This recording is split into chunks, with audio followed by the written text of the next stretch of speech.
Hello my dear students, a very good morning.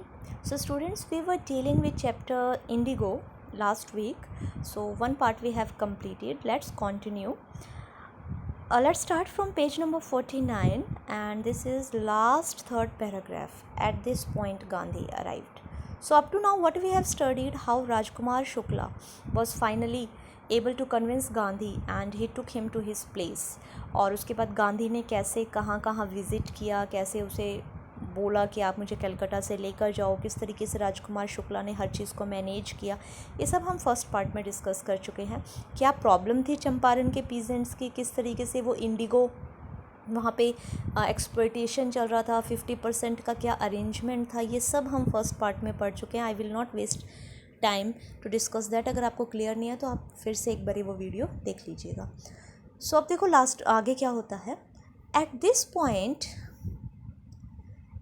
Point Gandhi arrived in Champaran. कहते जब ये सारा सीन वहाँ पे चल रहा था ना बच्चों, ये शेयर क्रॉपिंग का काम और एक्सप्लॉयटेशन एंड ऑल दैट, तो जब ये पीक पे था, जब बहुत ज़्यादा एक्सप्लॉयट किया जा रहा था पीजेंट्स को, तो उसी टाइम पे चंपारण में गांधी जी पहुँच गए. He began by trying to get the facts. और उन्होंने क्या किया, फैक्ट्स, सबूत इकट्ठे करने शुरू किए, क्योंकि कोई भी कोर्ट केस आप बिना एविडेंस के तो नहीं फाइट कर सकते ना. इमोशनल बेसिस पे तो आप नहीं जाके कोर्ट में जज के सामने खड़े हो सकते. सो उन्होंने सारे फैक्ट्स इकट्ठे करने शुरू किए. First he visited the secretary of the British landlord association. तो उन्होंने जो भी अपना ऑफिशियल वर्क था वो स्टार्ट किया. The secretary told him that they could give no information to an outsider. देखो बेटा, यहाँ से स्टार्टिंग में आपको बताया गया था कि गांधी ने कहा था कि मैं बताता हूँ कि फ़र्स्ट टाइम मेरे दिमाग में कब ये बात आई कि ब्रिटिशर्स हमारे इंडिया में नहीं रह सकते. अब गांधी के साथ क्या हुआ बेटा, वो ब्रिटिश लैंडलॉर्ड एसोसिएशन के सेक्रेटरी के पास गए और उन्होंने इन्फॉर्मेशन मांगी शेयर क्रॉपिंग के केस की. और उन्होंने क्या जवाब दिया, उन्होंने जवाब दिया कि भाई मैं किसी बाहरी आदमी को इन्फॉर्मेशन नहीं दूंगा. Gandhi answer that he was no outsider. अब गांधी जी को काफ़ी शौक लगा इस बात पे, भाई मेरी कंट्री में आके तुम मुझे ही बोल रहे हो दैट आई एम आउटसाइडर, जबकि आउटसाइडर तो तुम हो. Next Gandhi called on the British official commissioner of the Tirhut division, Tirhut district in which the Champaran district lay. तो ये डिवीज़न्स होती हैं जो अपनी कोर्ट की, ये सारा सिविल जो होता है. तो चंपारण डिस्ट्रिक्ट के त्रिहुट डिवीज़न पे वो गए. ब्रिटिश ऑफिशियल कमिश्नर से उन्होंने बात की.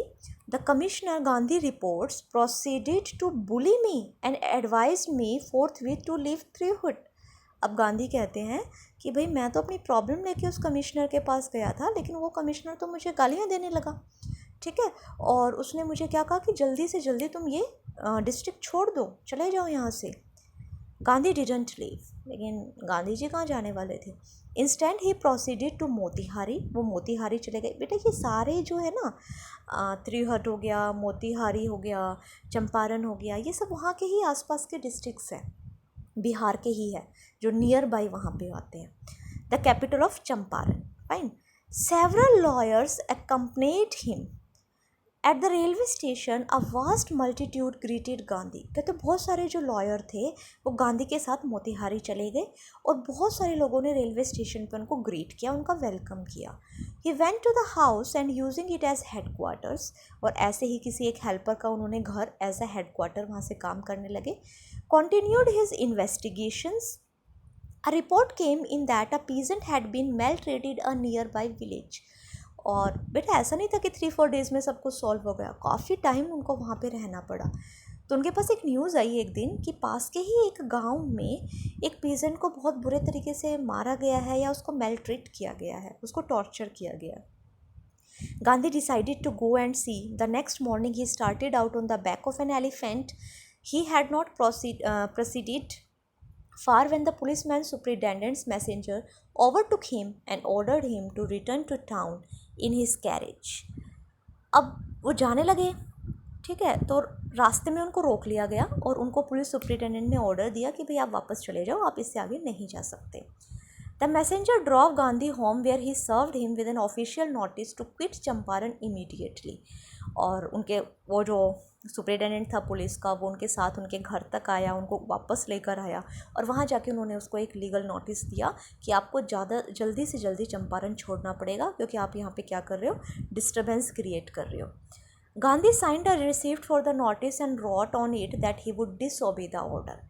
और गांधी ने साइन तो किए, लेकिन उन्होंने एक नोट डाला कि मैं इस ऑर्डर को डिसओबे करता हूँ, यानी कि मैं यहाँ से नहीं जाऊँगा। In consequence Gandhi received a summon to appear in court the next day. और जैसा कि उन्होंने मानी नहीं उनकी बात, तो उनको कोर्ट में बुलाया गया। All night Gandhi remained awake. He telegraphed Rajendra Prasad to come from Bihar with influential friends. He sent instructions to the ashram. He wired a full report to the viceroy.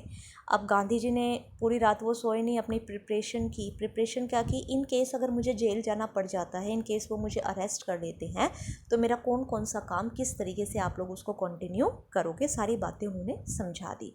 तो यहाँ पे हम कह सकते हैं एक सेंस ऑफ रिस्पॉन्सिबिलिटी गांधी के अंदर देखी गई। Morning found the town of Motihari black with peasants. और सुबह देखा कि भाई बहुत सारे पीजेंट्स जो है मोतीहारी में आ गए हैं। They didn't know Gandhi is record in south Africa. अब उनको ज़्यादा उस टाइम बेटा इतना न्यूज़पेपर लोग नहीं पढ़ते थे, टीवी वगैरह इतना नहीं होते थे। आजकल तो कोई भी किसी भी कंट्री में कुछ भी है हमें फटाफट से पता चल जाता है, बट उस टाइम बातें बहुत लेट पहुंचा करती थी लोगों के पास। तो उन्हें ये नहीं पता था कि गांधी जी ने साउथ अफ्रीका में क्या क्या काम किए हैं। They had merely heard that a Mahatma who wanted to help them was in trouble with the authorities।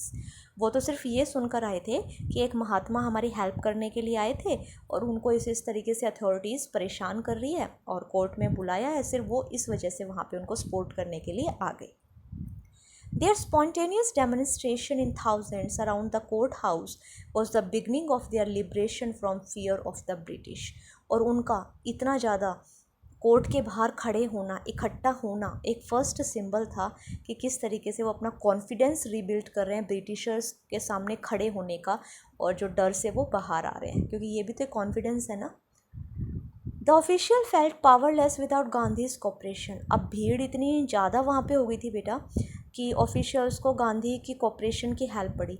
अब यहाँ पे ना मुझे थोड़ी सी एक मूवी का सीन याद आ जाता है, अगर आपने देखा हो गब्बर इज़ बैक, अक्षय कुमार की। तो उसके लास्ट में जब उसको अरेस्ट कर लिया जाता है तो कितनी पब्लिक वहाँ इकट्ठी होती है कि लास्ट में सब उसको, पुलिस वाले उसी को रिक्वेस्ट करते हैं कि प्लीज़ आप किसी तरीके से हैंडल करो। तो वही सीन यहाँ पे सेम है। He helped them regulate the crowd. He was polite and friendly. He was giving them concrete proof that their might hitherto होता है up to now, dreaded and unquestioned could be challenged by Indians। अब गांधी ने authorities को बोला कि भाई अब तक जो तुम बेकार के रूल्स वगैरह बना रहे थे वो इंडियंस अब चैलेंज कर सकते हैं, तो तुम उनको एक्सप्लॉइट करना बंद करो। द गवर्नमेंट वॉज बैफल्ड होता है कन्फ्यूज्ड हो जाना। The prosecutors requested the judge to postpone the trial. Apparently, the authorities wished to consult their superior। अब पब्लिक के सामने तो बेटा कुछ नहीं होता। अब वो एकदम से गांधी को अगर अरेस्ट कर देते, कुछ और कर देते, तो कैसे उस क्राउड को हैंडल करना ही मुश्किल हो जाना था। तो इस वजह से उन्होंने क्या किया, उस ट्रायल को पोस्टपोन कर दिया, क्योंकि इंटरनली वो क्या चाह रहे थे कि अपने सुपीरियर से इस मैटर को डिस्कस करें। Gandhi protested against the delay. Gandhi ने कहा भाई किस लिए, क्यों तुम इसको आगे डिले कर रहे हो। He read a statement pleading guilty he was involve. He told the court in a conflict of duties, on the one hand not to set a bad example as a lawbreaker, on the other hand to render the humanitarian and national service for which he had come. अब गांधी जी तो हमारे बहुत आदर्शों पे चलते थे, आपको पता ही है, आदि प्रॉब्लम्स तो उनकी इस वजह से भी बढ़ जाती थी। तो वो एक ऐसा एग्जाम्पल नहीं सेट करना चाहते थे एक लॉ ब्रेकर का कि भाई अथॉरिटीज़ ने उन्हें समन भेजा और उन्होंने बात नहीं मानी हो। दूसरी साइड वो उन पीजेंट्स की हेल्प भी करना चाहते थे, दोनों काम वो करना चाहते थे। He disregarded the order to leave not for want of respect for the lawful authority but in obedience to the higher law of our being the voice of conscience। He asked the penalty due। कहता है जो भी मेरे ऊपर charge लगे, भाई मैंने आपकी बात नहीं मानी, मैंने अथॉरिटीज़ की बात को नेगलेक्ट किया, तो उसके लिए जो भी मेरे ऊपर पेनल्टी लगेगी वो मैं भरने के लिए तैयार हूँ। The magistrate announced that he would pronounce sentence after 2 hour recess and asked Gandhi to furnish bail for these 120 minutes. Gandhi refused. The judge released him without bail. तो जज कहते हैं कि भाई आप बेल फाइल कर दो और आप 2 आवर्स के बाद मैं इस पे फैसला सुनाऊंगा, लेकिन गांधी ने मना किया। गांधी कहते नहीं नहीं, तुम्हें जो एक्शन लेना है तुम एक्शन लो, मैं कुछ नहीं करने वाला हूँ। और लास्ट में उन्हें उस क्राउड को देखते हुए, सिचुएशन को देखते हुए गांधी को रिलीज़ करना पड़ा। When the court reconvened, the judge said he would not deliver the judgment for several days. Meanwhile, he allowed Gandhi to remain at liberty. अब बेटा इस केस का जजमेंट काफ़ी टाइम तक नहीं आने वाला था और गांधी जी हमारे कुछ टाइम के लिए फ्री हो गए। इतने टाइम में तो पता नहीं क्या करेंगे वहाँ पे। राजेंद्र प्रसाद, ब्रिज किशोर बाबू, मौलाना मजरुल हक, ये आपने सब एसएस में नाम पढ़े हुए हैं बेटा, नाम सुनते ही आपके दिमाग में स्ट्राइक ज़रूर करेंगे। And several other prominent lawyers had arrived from Bihar. They confirmed with Gandhi what would they do if he was sentenced to prison. Gandhi asked. Why the senior lawyer replied they had come to advise and help him. If he went to jail, there would be nobody to advise and they would go home. अब ये सारे वहाँ पे इकट्ठे हुए तो गांधी ने पूछा अगर मैं जेल चला जाता तो भाई तुम क्या करते। तो वो बोलते हैं कि हम तो यहाँ आपकी हेल्प करने के लिए आए थे, आपको एडवाइस करने के लिए आए थे, अगर आप ही यहाँ नहीं होते तो हमारा क्या काम था, हम भी अपने घर वापस चले जाते। What about the injustice to the sharecroppers. और कहते हैं अच्छा, और वो जो शेयर क्रॉपर्स के साथ इनजस्टिस हो रहा है उसका क्या होता फिर। Gandhi demanded the lawyer withdraw to consult. Rajendra Prasad had recorded the upshot of their consultation. They thought amongst themselves that Gandhi was totally a stranger, and yet he was prepared to go to prison for the sake of the peasants. If they, on the other hand, being not only resident of the adjoining district, but also those who claim to have served these peasants, should go home, it would be shameful desertion. अब उनको realise हुआ कि भाई गांधी जो यहाँ आसपास का भी नहीं है, गांधी जी तो गुजरात साइड के थे ना, तो कहते हैं जो इतनी दूर से आया है वो इतना हमारे लिए कर रहा है और हम तो बिल्कुल पास के डिस्ट्रिक्ट के, हम अपने पीजेंट्स के लिए नहीं कर रहे हैं, ये तो बहुत शेमफुल बात है। यानी कि उनकी इनर कंसाइंस जागी कि हमें भी इन लोगों की हेल्प करनी चाहिए। They accordingly went back to Gandhi and told him they were ready to follow him into jail. कहते हैं गांधी जी हम आपकी हेल्प करेंगे, चाहे हमें आपके साथ जेल ही क्यों ना जाना पड़े। The battle of Champaran is won, he exclaimed. Gandhi कहते हैं अब हम चंपारण की लड़ाई जीत चुके हैं। क्यों? क्योंकि अब लोगों के अंदर वो फीलिंग आ गई कि भाई जेल भी अगर जाना पड़ा तो हम जाएंगे। Then he took a piece of paper and divided the group into pairs and put down the order in which each pair was to court arrest. अब उन्होंने अपना पूरा ग्रुप वगैरह डिवाइड किया कि भाई किस तरीके से क्या आगे फाइट करना है। Several days later, Gandhi received a written communication from the magistrate informing him that the lieutenant governor of the province had ordered the case to be dropped. Civil disobedience had triumphed the first time in modern India. और कुछ time के बाद जब लगा कि भाई ये तो बहुत रिवोल्ट आगे बढ़ता जा रहा है और सिचुएशन कंट्रोल से बाहर हो सकती है, तो लेफ्टिनेंट गवर्नर ने क्या किया, केस को ड्रॉप कर दिया और पहली बार इंडिया में सिविल डिसओबीडियंस की जीत हुई थी। Gandhi and the lawyer now proceeded to conduct a far flung inquiry into the grievances of the farmers. Deposition by about 10,000 peasant were written down. Deposition होता है स्टेटमेंट, फाइन। 10,000 किसानों की उन्होंने स्टेटमेंट लिखी and notes made on other evidence, documents were collected. The whole area throbbed with the activity of the investigators and the vehement protest to the landlords. अब पूरे के पूरे एरिया में हलचल हो गई कि भाई अब कुछ नया होने वाला है। लैंडलॉर्ड्स जो, देखो मेरे को उस दिन याद नहीं आ रहा था एग्जैक्ट लैंडलॉर्ड्स, जो लैंडलॉर्ड्स थे जिनके अंडर वो पीजेंट्स काम करते थे, तो सिचुएशन बहुत चेंज होने वाली थी। In June, Gandhi was summoned to Sir Edward Gage, the lieutenant governor. Before he went, he met leading associates and again laid detailed plans for civil disobedience if he should not return. Gandhi had 4 protracted interviews, protracted होता है long, पूरा विस्तार से, with the lieutenant governor who as a result appointed an official commission of inquiry into the indigo sharecropper situation. The commission consists of landlords, government officials and Gandhi as the sole representative of peasants. अब पूरी meeting बिठाई गई जिसमें गांधी जी जो थे वो representative थे किसके? पीजेंट्स के. Gandhi remained in Champaran for an initial uninterrupted period of 7 months. 7 महीने तक तो बेटा वो कॉन्टीन्यूसली चंपारण में रहे and then again for several shorter visits, और उसके बाद बीच बीच में वो विजिट वहाँ पे करते रहे. The visit undertaken casually on the entreaty of an unlettered peasant in the expectation that it would last a few days occupied almost a year of Gandhi's life. कहता है एक uneducated किसान peasant जो कि कौन था? राजकुमार शुक्ला. वो आया और गांधी ने कहाँ सोचा था कि कुछ दिनों में ख़त्म हो जाएगा, उसने कम से कम गांधी के एक लाइफ का 1 year उस इंसिडेंट ने ले लिया. पीजेंट शेयर क्रॉपिंग में 1 year उनको लग गया वहाँ पे. The official inquiry assembled a crushing mountain of evidence against the big planters, and when they saw this, they agreed in principle to make refunds to the peasants. But how much must we pay? They asked Gandhi. तो अब बहुत सारे जब incidents हो गए, जब बहुत सारे ऐसे एविडेंस उनके खिलाफ मिल गए, तो वो फाइनली लैंडलॉर्ड्स जो थे उनके पैसे रिटर्न करने के लिए तैयार हो गए. तो उन्होंने पूछा but how much we should pay? They thought he would demand repayment in full the money which they had illegally and deceitfully extorted from the sharecroppers. उन्हें लगा था कि भाई गांधी तो सारे के सारे पैसे मांगेंगे जो हमने वहाँ से छीने हुए थे. He asked only 50%, लेकिन गांधी जी ने सिर्फ 50% पैसे वापस करने के लिए बोला. ये क्वेश्चन अराइज हो सकता है बेटा कि जब वो 100% पेमेंट ले सकते थे तो सिर्फ 50% उन्होंने क्यों ली.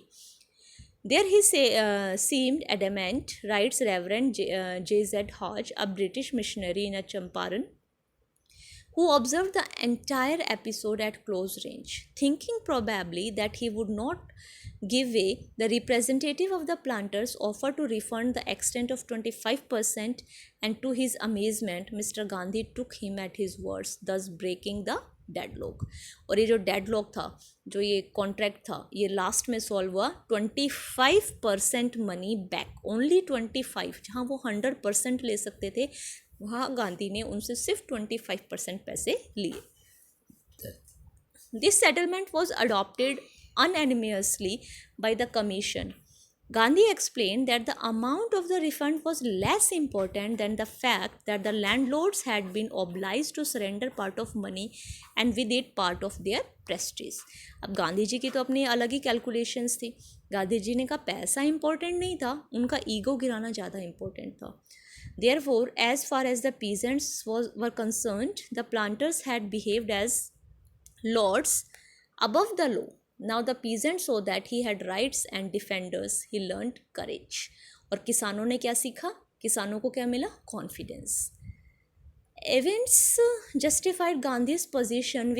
Within a few years, the British planters abandoned their estate, which reverted to the peasants. Indigo sharecropping disappeared. और अब ये जो सिस्टम चल रहा था इंडिगो शेयर क्रॉपिंग का, ये बिल्कुल ख़त्म हो गया वहाँ से. Gandhi never contented himself with a large political और इकोनॉमिक सॉल्यूशन. गांधी जी की एक खास बात थी कि वो हमेशा पॉलिटिकल और इकोनॉमिक सॉल्यूशंस पे सेटिस्फाई नहीं होते थे. उन्होंने वहाँ पे और भी कुछ नोटिस किया. He saw the culture and social backwardness in the Champaran village and wanted to do something about it immediately. उन्होंने देखा कि वहाँ के लोगों का लिविंग स्टैंडर्ड भी बहुत पुअर है. He appealed for teachers Mahadevi Desai, Narihar Parikh, 2 young men who had just joined Gandhi as disciples, and their wives volunteered for the work. उन्होंने अपने फॉलोवर्स को वहाँ बुलाया जो बिना किसी कॉस्ट के उनकी हेल्प करने के लिए तैयार थे. Several more came from the Bombay, Pune and other distant part of the lands. Devdas, Gandhi's youngest son, arrived from the ashram and so did Mrs. Gandhi. और गांधी जी के बेटे जिनका नाम देवदास था, बड़ा बेटा उनका. अब प्लीज़ देवदास को देवदास मूवी से कंपेयर मत करना, दैट इज़ समथिंग एल्स. और मिसिस गांधी भी वहाँ पे आ गई. Primary schools were open in 6 villages. Kasturba by taught the ashram rules on personal cleanliness and community sanitation. तो उन लोगों को साफ़ सुथरा कैसे रखा जाता है और इन सब चीज़ों के बारे में उन्होंने बताया. Health conditions were miserable. वहाँ की हेल्थ कंडीशंस बहुत मिजरेबल थी. Gandhi got a doctor to volunteer his service for 6 months। अब गांधी को एक ऐसे डॉक्टर भी मिल गई जो 6 महीने बिना किसी फ़ी के वहाँ पे सर्विस करने के लिए रेडी हो गए थे। 3 मेडिसिन्स वर अवेलेबल। देखो ये क्वेश्चन भी बहुत इंपॉर्टेंट है। उस टाइम सिर्फ 3 मेडिसिन्स अवेलेबल थी। कौन कौन सी? Castor oil, quinine and sulphur ointment. अब वो उसको देते कैसे थे बीमारी के हिसाब से? Anybody who showed a coated tongue was given a dose of castor oil. Anybody with malaria fever received quinine plus castor oil. Anybody with skin eruption received ointment plus castor oil. मतलब ये 3 ही चीज़ें हैं, इनको बीमारी के हिसाब से अलग अलग कॉम्बिनेशन बना के वहाँ पे उनका ट्रीटमेंट किया जाता था। Gandhi notice the filthy state of women clothes. Filthy हम कह सकते हैं पुअर, फटे हुए। He asked Kasturbai to talk to them about it. One woman took her into her hut and said, "Look, there is no box or cupboard here for clothes." अब जब Mrs Gandhi उनसे बात करने लगी कि भाई आप ऐसे फटे हुए कपड़े नहीं पहनो, ऐसे अच्छा नहीं लगता है एंड ऑल दैट, तो वो उसे अपने हट में लेके गई। कहते देखो यहाँ पे हमारे पास कोई कबर्ड, कोई बॉक्स, कुछ भी नहीं है। The sari I am wearing is the only one I have. मेरे पास सिर्फ एक ही साड़ी है जो मैंने पहनी हुई है। यानी कि they were extremely poor. During his long stay in Champaran, Gandhi kept a long distance watch on the ashram. Champaran में रहते हुए वो अपने आश्रम पे भी पूरा ध्यान रखते थे। He sent regular instructions by mail and asked for financial accounts. Once he wrote to the residents that it was time to fill in the old latrine trenches and dig new one, otherwise the old ones would begin to smell bed. ये कुछ उनके आश्रम की activities है। आपको पता है कि गांधी जी ने ये वॉशरूम्स के ऊपर काफ़ी लोगों को एजुकेट किया था कि किस तरीके से आपको वॉशरूम्स अपने घर में बनाने चाहिए, यूज़ करना चाहिए। तो वही एक स्मॉल सा इंसिडेंट यहाँ पे बताया है। Now the last part of the chapter. The Champaran episode was a turning point in Gandhi's life. What I did, he explained, was a very ordinary thing. I declared that the British couldn't order me about in my own country. Gandhi कहते हैं मैंने तो एक बहुत छोटा सा काम किया था, सिर्फ एक ही काम किया था। मैंने सिर्फ इतना डिक्लेयर किया था कि ब्रिटिशर्स मेरी ही कंट्री में आके मुझे ही ऑर्डर नहीं दे सकते। But Champaran didn't begin as an act of defiance. It grew out of an attempt to alleviate the distress of large number of poor peasants. और ये पहला ऐसा एपिसोड था इंडिया में जब लोगों ने अपना कॉन्फिडेंस रीबिल्ड किया था और पुअर पीजेंट्स को इंसाफ मिला था। This was the typical Gandhi pattern. His politics were intertwined with the practical day to day problems of the millions. His was not a loyalty to abstractions, it was a loyalty to living human beings. तो गांधी क्या करते थे? Politics वगैरह हर चीज़ से दूर रह के सिर्फ ह्यूमन बींग्स के लिए वो काम करते थे। In everything Gandhi did, moreover, he tried to mold a new free Indian who could stand on his own feet and thus make India free. Gandhi का एक सिंपल सा अपना पैटर्न था कि फ्री इंडियन बनाओ जो किसी से ना डरता हो। फ्री इंडियन से फ्री इंडिया अपने आप बन जाएगा। Early in the Champaran action, Charles Frere Andrews, the English pacifist, a person who is a social worker, who had become a devoted follower of the Mahatma, जो गांधी जी के काफ़ी अच्छे follower थे, came to bid Gandhi farewell before going to a tour of duty to Fiji Island. अब Gandhi Fiji island जाने वाले थे तो वो उन्हें सी ऑफ करने आए वहाँ पे। Gandhiji's lawyer friends thought it would be a good idea for Andrews to stay in Champaran and help them. अब वो एक ब्रिटिशर्स था तो गांधी के बाकी लॉयर फ्रेंड्स ने क्या बोला कि भाई ये हमारा फॉलोवर भी है और ये एक ब्रिटिशर भी है, तो एक काम करते हैं कि गांधी से परमिशन लेते हैं कि हमारे बाद ये यहाँ पे काम संभाल लेगा। Andrew was willing if Gandhi agreed. और एंड्रयू ने क्या कहा कि अगर गांधी जी को कोई प्रॉब्लम नहीं है तो I am agree. But Gandhi was vehemently opposed. लेकिन गांधी को काफ़ी गुस्सा आया। He said, you think that in this unequal fight it would be helpful if we have an Englishman on our side. कहते तुम क्या, हमारी लड़ाई ही ब्रिटिशर्स से है और तुम्हें क्या लग रहा है कि एक ब्रिटिशर हमारे साइड होगा तो हम ज़्यादा पावरफुल हो जाएंगे। This shows the weakness of your heart. The cause is just and you must rely upon yourself to win the battle. और तुम्हें अपने ही पैरों पे खड़े होकर अपनी लड़ाई लड़नी है। You should not seek a prop in Mr Andrews because he happens to be an Englishman. तो मिस्टर इसके एंड्रू के पीछे खड़े होके तुम अपने आप को प्रोटेक्ट करने की कोशिश मत करो। He had read our minds correctly, Rajendra Prasad comments. Rajendra Prasad कहते हैं उन्होंने हमारे दिमाग की बात बहुत अच्छे से पढ़ ली थी। And we had no reply, और हमारे पास कोई रिप्लाई नहीं था। Gandhi in this way taught us a lesson in self reliance, और इस तरीके से गांधी ने हमें निर्भर बनना सिखाया। Self reliance, Indian independence and help to sharecroppers were all bound together. और इस एपिसोड से हमने क्या क्या चीज़ें सीखी? सेल्फ रिलायंस सीखी, इंडियन इंडिपेंडेंस की स्टार्टिंग सीखी, और शेयर क्रॉपर्स के साथ जस्टिस जो हुआ था, ये सब इस चंपारण इंसिडेंट ने हमें सिखाया। So student, this was the chapter Indigo, totally based on your civil disobedience movement और सेल्फ रिलायंस। ये सब आपने अपने 10th स्टैंडर्ड तक की एसएस में अच्छे से पढ़े हुए हैं। There is nothing more than that.